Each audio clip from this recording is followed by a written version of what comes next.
Manor Hill Patriots. This is Mrs. Bradley, and it is our last week of virtual specials, and I have saved a really good story for you this last week.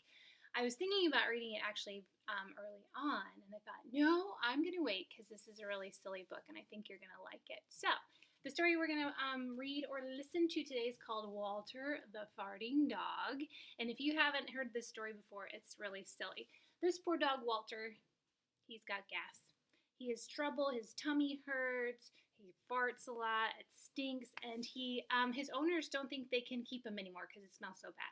So this book is written by William Kotzwinkle and Glenn Murray, and it's illustrated by Audrey Colman. So I hope that you like the story. We actually have the story in the Manor Hill Library. So if you listen to it here and you want to check it out in the fall, then you can do that. Let's get started.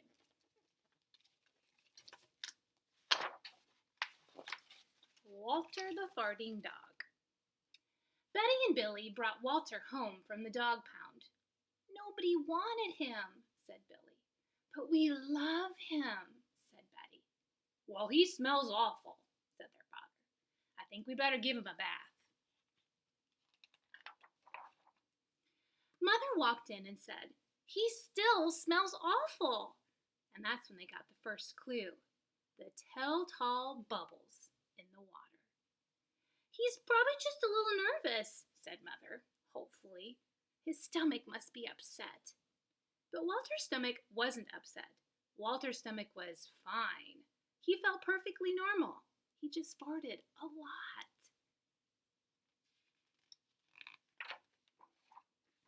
He did it when he bathed. He did it when he played with Betty and Billy. He did it when he walked around the house. He did it in the dining room, he did it in the kitchen, and he did it in his sleep.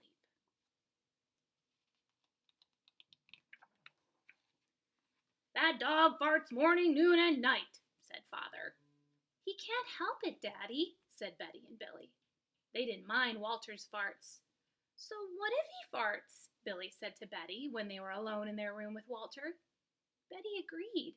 Walter agreed too. He sat there looking innocently around, farting. Take him to the vet, said Father.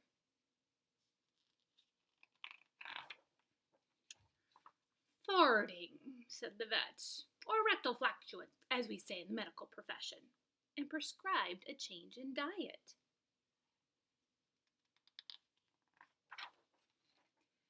They gave Walter every kind of dog food and he farted. They tried to give him cat food. They gave him hot dogs, hamburgers, and lettuce, and tomato sandwiches. They gave him fried chicken. They gave him rabbit food. They made him a vegetarian. No matter what that dog eats, he turns it into farts, roared Father. Poor Walter. I don't think those foods would help much. Walter got the blame for everybody else's farts, too. If Uncle Irv let one slip, he just went in and stood next to Walter. Then all he had to say was, Walter, and everybody would look at poor Walter. He has to go back to the pound, said Father. No, Daddy, please, begged Betty and Billy. Don't send Walter away. He goes tomorrow, said Father. They pleaded. Walter farted. It was all over. That night, Betty and Billy cried in their beds, and Walter looked at them unhappily. Oh, Walter, said Betty, you've got to stop farting. Because Father's going to send you back to the pound tomorrow, said Billy. Walter knew how serious the situation was. He'd never seen Betty and Billy again. He resolved to hold in his farts forever. When Betty and Billy fell asleep, he walked down to the kitchen to see if there was anything around to eat. He managed to open the cupboard door with his nose and found the 25-pound bag of low-fart dog biscuits the vet had prescribed for him, which had made him fart even more. Even though he knew they made him fart more, he couldn't resist. He ate the entire bag. Very tasty, said Walter to himself.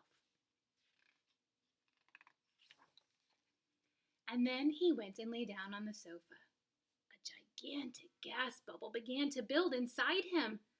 This is going to be trouble, he said to himself nervously. He was afraid of what might happen if he let it go.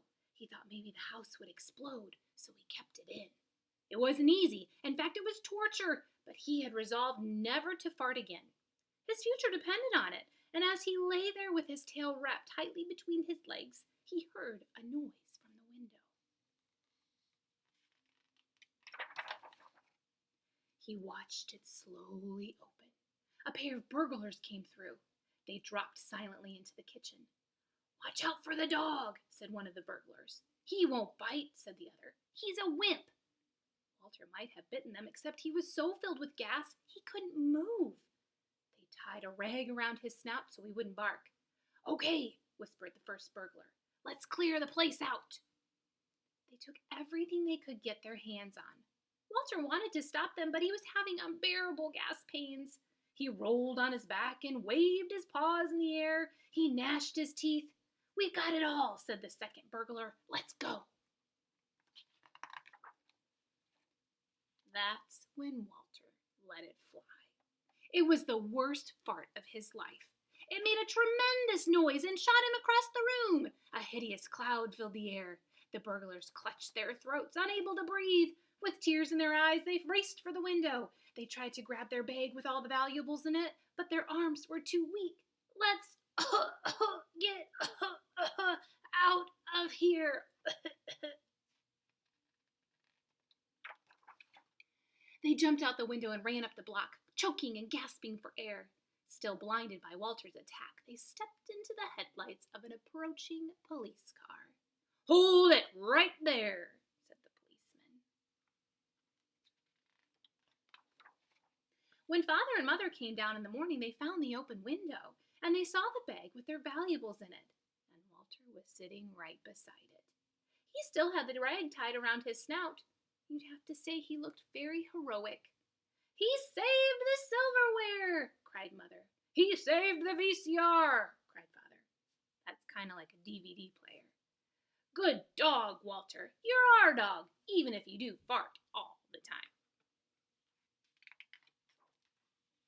And so the family learned to live with Walter, the hero dog. And that's the end of our tale.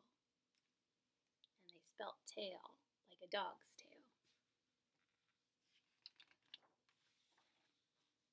Walter's Wonder Park, 100% naturally gas powered. The end. So I hope you liked our last story for our virtual specials learning. I thought that was kind of a silly one to do. And then I hope all of you have a wonderful summer, and I will be very, very excited to see you in the fall, and maybe out during the summertime we'll see each other. So be safe, have fun, and we'll see you soon. Bye, everybody.